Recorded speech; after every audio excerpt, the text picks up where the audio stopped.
All right, guys, so 7.2b, we're talking about net, surface area, and volume. Okay, a net is a two-dimensional figure that can be folded to make a three-dimensional object. Okay, here's a helpful link.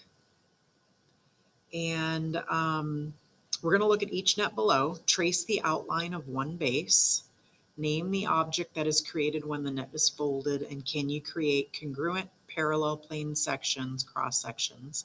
If so, describe them. If not, explain why. All right, so number one, let me get my colored pens here. Number one, so the base. These are all the same.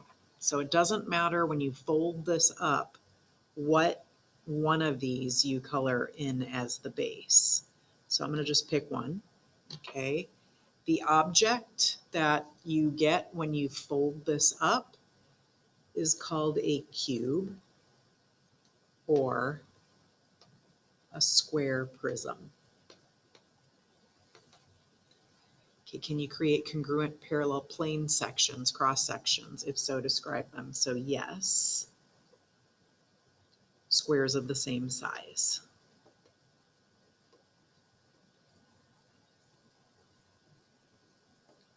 Okay, so number two, you've got this cylinder. Oops, I kind of just gave it away. You've got this net, and if you fold this up, these circles would fold in and that rectangle would go around them. So the circle is the base. One of the circles is the base. This would be a cylinder. And can you create cross sections that are congruent? Yes. And they would be circles of the same size.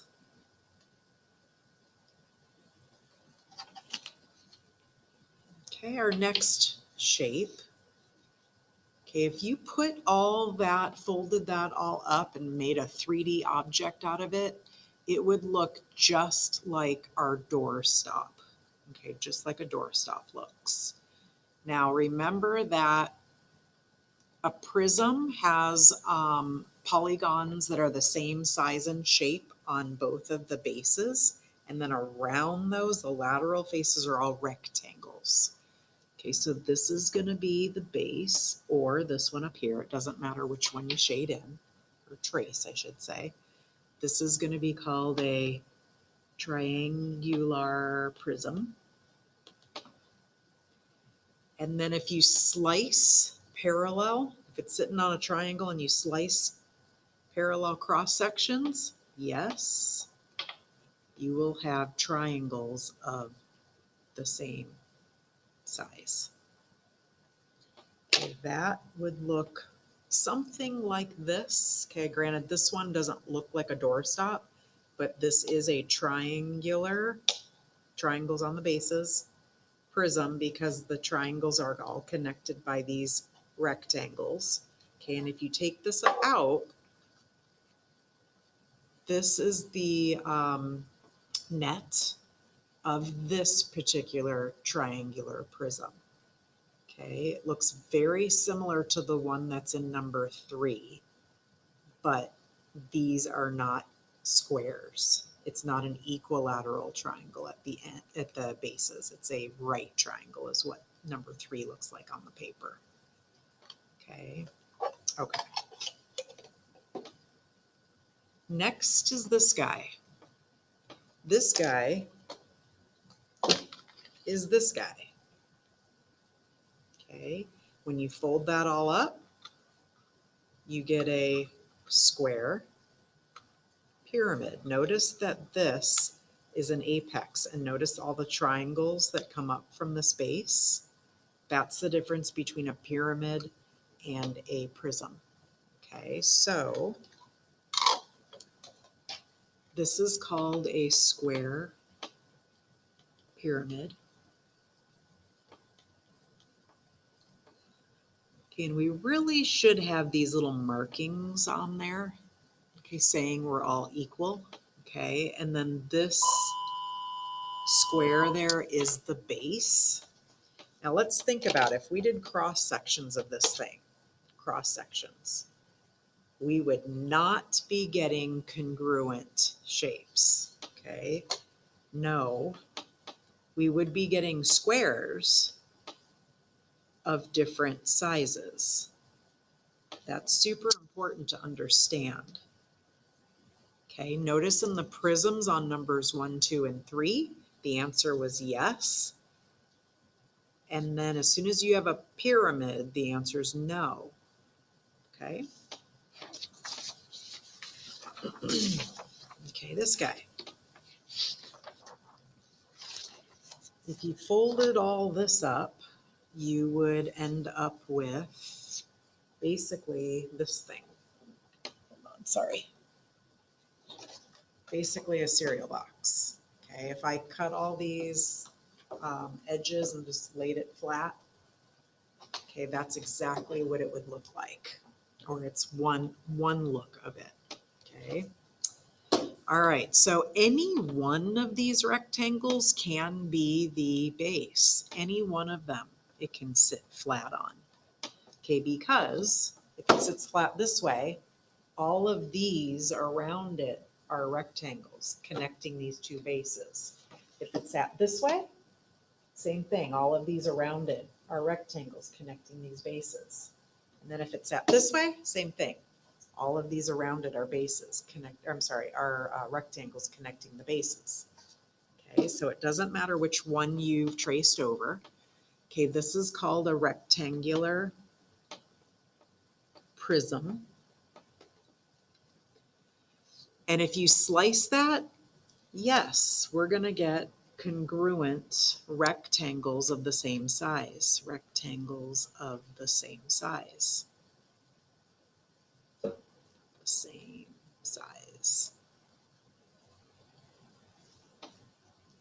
Alrighty. This guy. This guy is basically this thing right here.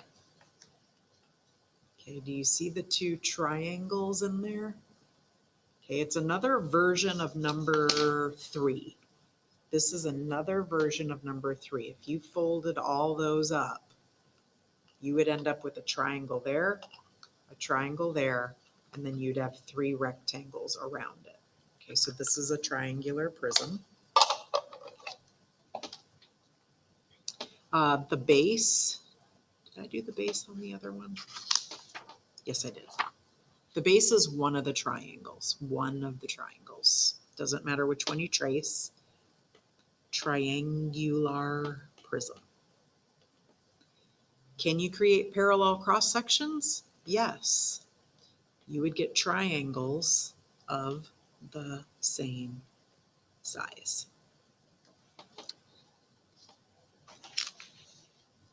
Okay, number 7. Okay, this is a hexagon because it's a 6-sided figure, and because these are all triangles, we know it's a pyramid. So it will be something like this one. I don't think I have a hexagonal. I don't have a hexagonal pyramid to give you an example of. But you'd have a hexagon on the bottom, and all the triangles would come up to an apex together. Okay, so the base is this hexagon, and this is called a hexagonal or a hexagonal. Okay, I've heard it pronounced both ways. Pyramid. Okay, and you know from a pyramid, when you slice that thing, the little hexagons get teenier and teenier and teenier as you get up to that apex. Okay, so this is a no. Hexagons of various sizes.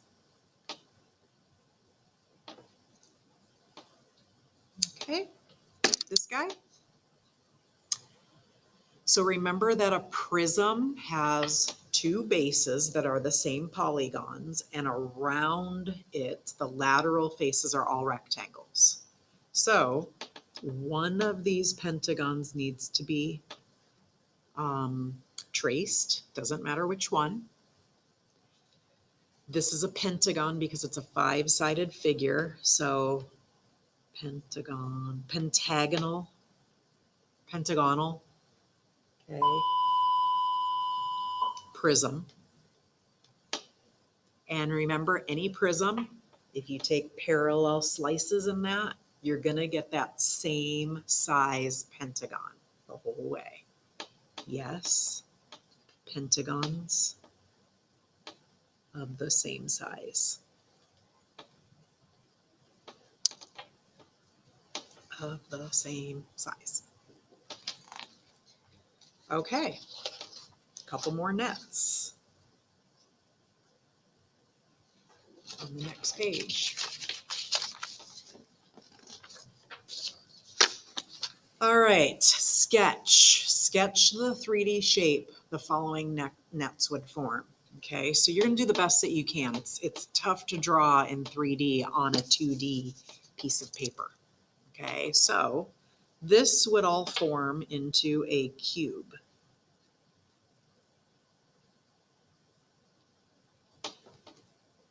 This would form into a cylinder.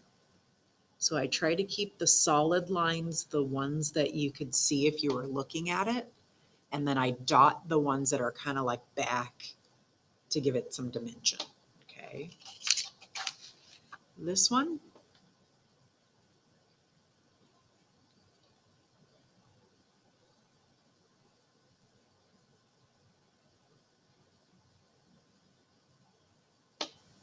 Ooh, that's ugly. Sorry guys, that's ugly. I'm going to lay mine down.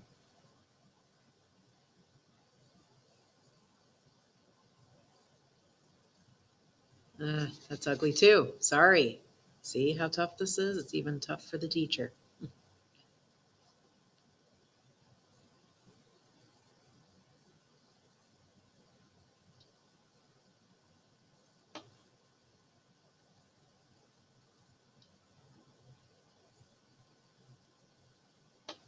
Okay.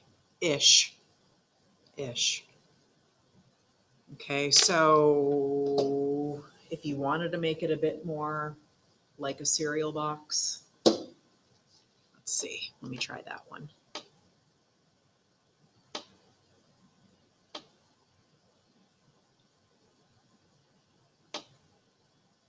That one went a little bit more smoothly. Looks kind of cubish, but could make it a little bit. I'm going to try it again. I'm not happy with the ones I've done yet.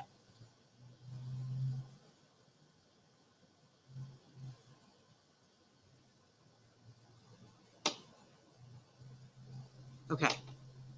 You got the idea. I just drew 3 versions, 2 of them went bad. Ugh. Okay. You got the idea. All right. This guy, pentagonal. This one's going to be tough. So let me go like this. And then let me go like this. And then let me go like this.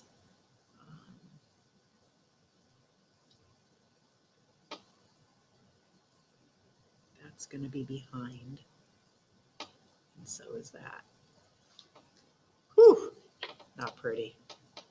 You're going to do the best you can. This guy, I'm in the middle of making a video. Okay, thank you.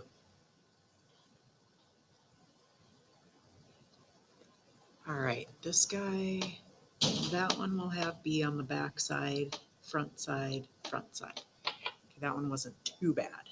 Okay, so do the best that you can with those. Okay, now we're going to be getting into some pretty heavy calculating. Okay. Sorry guys, hang on one sec. Hello? I'm in the I am. I'm in the middle of making a video right now.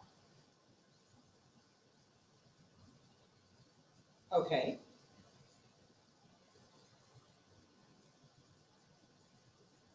So he needs to go back and do those circled problems in the homework first, because I know why he doesn't get it, because he hasn't done anything. So let's have him, and I circled, he has it with him. So he needs to kind of start there.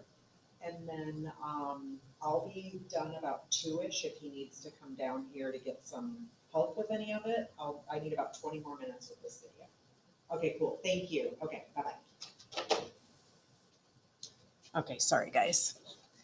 All right, so which of the following nets forms a triangular pyramid? All right, if you fold all that up, you guys, that one would make this triangular pyramid.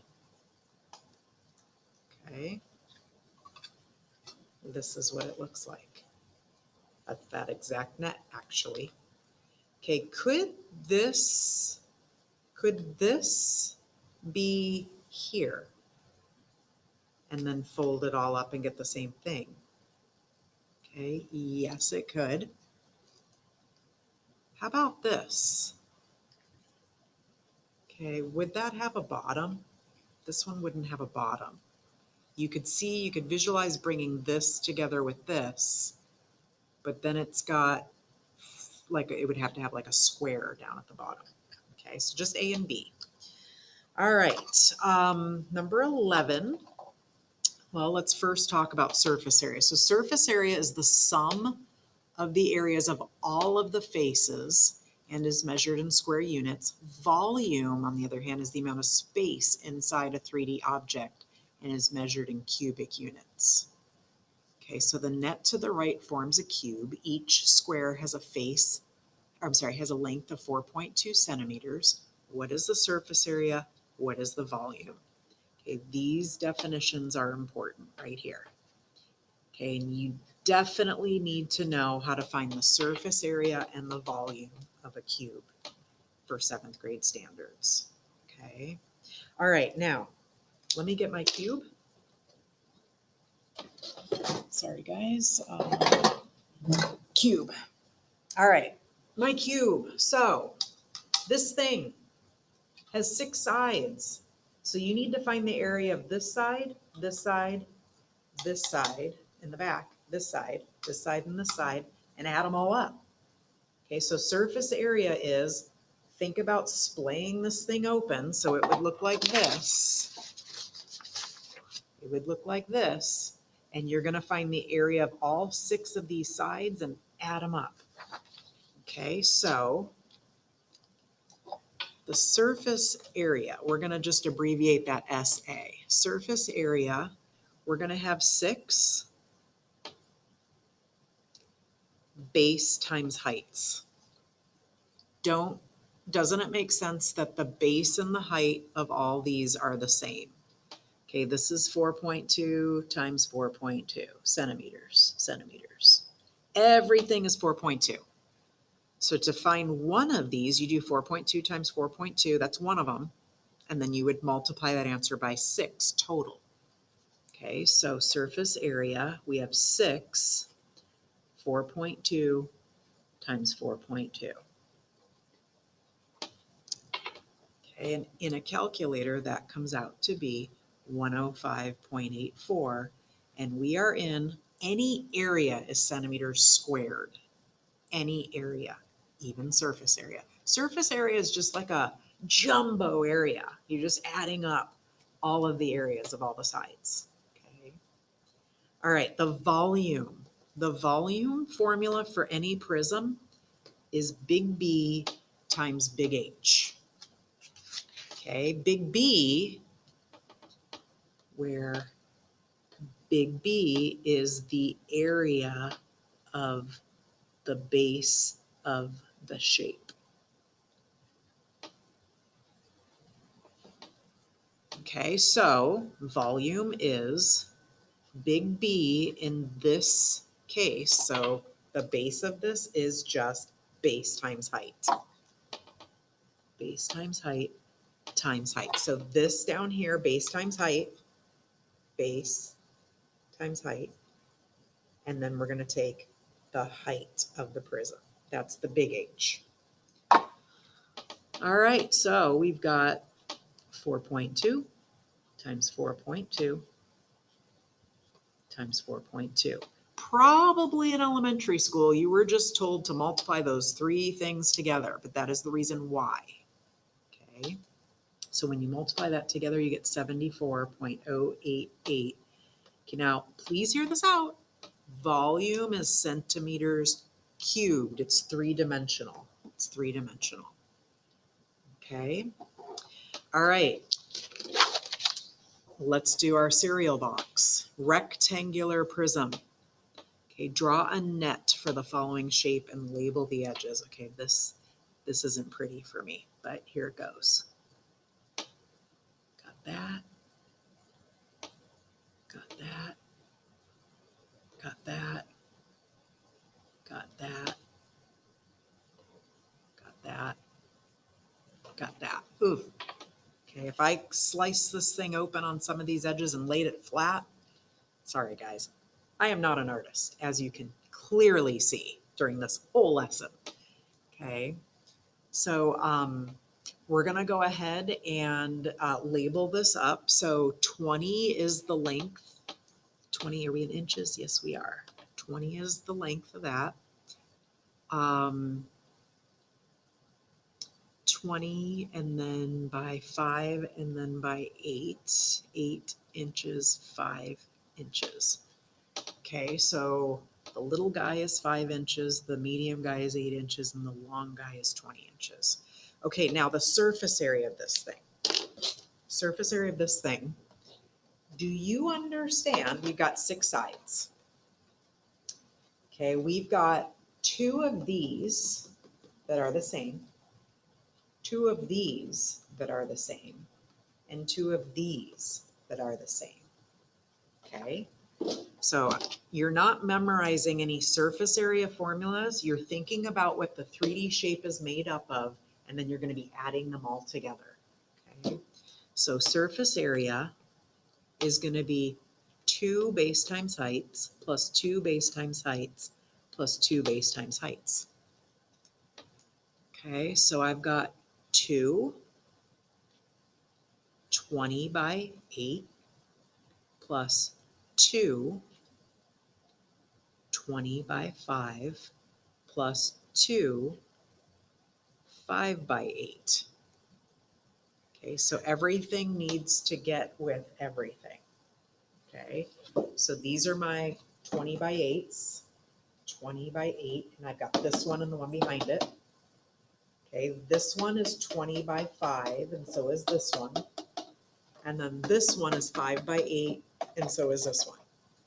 Okay, I'm going to add all these, compute all this out here. So I've got 2 160s, got 2 hundreds, and I've got 2 40s.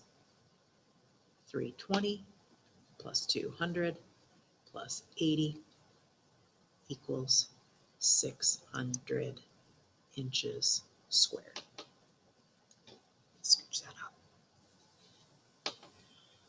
Okay, volume equals big B times big H. So if we have it sitting like this, we're going to do this as the base down here. Okay. If we have it sitting on its side like this, this is the base. If it's sitting like this is the base. Okay, so it doesn't really matter in a rectangular prism how it's sitting. So the formula for the big base is going to be base times height of the rectangle that's sitting on the bottom, and then the height. So I'm just going to use the way it's sitting here. Do you see the rectangle on the bottom is 20 by 5? 20 by 5 is the rectangle on the bottom, and the height of this prism is 8. Okay, so probably in elementary school you were just told multiply these 3 numbers together. Okay, but this is why. All right, so this would be 100 times 8, which is 800, and we're in inches cubed. Okay, this and this, those are key. So you have to know 7th grade standards, how to find surface area and volume of a cube, how to find surface area and volume of a rectangular prism. Okay. And then you have to know how to find surface area and volume of a triangular prism. Okay, so let's go on to the triangular prism. Okay, this drawing was not pretty when I tried it earlier. All right, cutting this thing open and laying it out. Oof, here we go. I've got this. I've got this. I've got this. And then I have these little triangles here. Okay. All right, so this I have is 20 feet. This I have is 14 feet from these dimensions here. This over here I have is 15 feet. And then, what did I miss here? This right here is 12, nope, 13. 13 feet right there. Okay. All right, so the surface area. Let me talk about, so this is what we have. Do you see that that shape is made up of 3 rectangles and 2 triangles? Okay, you've got the triangles on the ends right here, and then you've got the 3 rectangles that are the lateral faces. Okay, this one happens to be an equilateral triangular prism, but you should be able to visualize that with that, looks like a scalene triangle, okay? All right, so, so we've got surface area, 5 different sides, faces. We've got a rectangle, another rectangle, another rectangle, and we've got 2 triangles. Now the 2 triangles, are they the same or are they different? They're the same. So I've got 2 1/2 base times height. So I'm not memorizing any formulas for surface area. You should have the formulas down for triangles and rectangles, and then you're applying them into a surface area formula because you're just adding up these 5 sides. Okay. All right. So surface area. So we've got a base times height, 20 by 14. That takes care of this one. Okay. Then we've got a 20 by 15. 20 by 15. And then we've got a 14 by 15. Wait, no, hang on, did I lose it? Okay, so I've got this 20 by 14. And then I've got this 20 by 15. And then I've got this 20 by 13. Okay, so 20 is in every one of them. 20 is in every one of them. Okay. And then I've got 2 half base times height of the triangle. So this base is 14, this height is 12. All right, big formula. All right, so this comes out to be 280. This came out to be 300. This came out to be 260. This came out to be, the 2 1/2 go away, so 14 times 12, I got 168. When I add all those up together, I get 1,008 feet squared for the surface area. Okay, the volume is big B times big H for any prism. Now the big B in this case, do not think it's a rectangle because it's sitting like this. Okay, remember the base of any prism have parallel sides. It's the triangle. So you have to think about that triangle, right? Triangular prism right there, flipped up like this. The triangle is the base. So this big B is half base times height times the height of the whole prism. So again, it sits like this. So you've got half base times height, and then you're going to do times the height of the prism. All right, so 1/2 base times height of the big B, that's the triangle. So that's 14 by 12. And then the height of the whole prism is 20. So there's your formula. I did not memorize anything. I just have in my brain the area formulas for rectangles and triangles. And then I see what I need, okay? So this is going to end up being, when you calculate it, 1,680 feet cubed. Okay, we've got the last one here.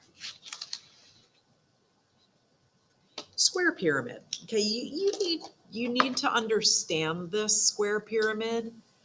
You may be asked about a square pyramid on the CASP test. Square pyramid, pyramids are not as huge of a standard as prisms are for 7th graders. Okay, so it says use the square pyramid to the right for the next 2 problems. Draw the net. Okay, that one I can do. Pyramids are a little bit easier for me. So I've got my square, and then I've got my triangular faces here that come up to a apex at the top there. Okay, we are just finding the surface area. We are not finding any volume of anything with pyramids this year. Okay, so surface area. If I take this thing out and I look at this net, do you understand I have a square and I have 4 triangles that I need to add together 5 things. 5 faces need to be added together for this surface area. Okay, so let me ask you this question. Are the triangles the same? Yes, they are, because it's a square pyramid. So we've got a base times height for the square, and then we've got 4 triangles that are the same. So we can do 4 of them. All right, base times height, 14 times 14 plus 4, 1/2. Okay, base is 14. The height is 25. We don't take the height of the pyramid, that one right there. We take the height of the face. So 14 times 25. All right, so this gets us 196, and this gets us 700. So that totals to 896 millimeters squared. Okay, so you absolutely need to know how to do surface area and volume of cubes, rectangular prisms, and triangular prisms. Those are the musts. Okay, this one's just kind of an extra, you're extra cool if you know how to do that. Okay. All right, that concludes you guys 7.2b. Thank you.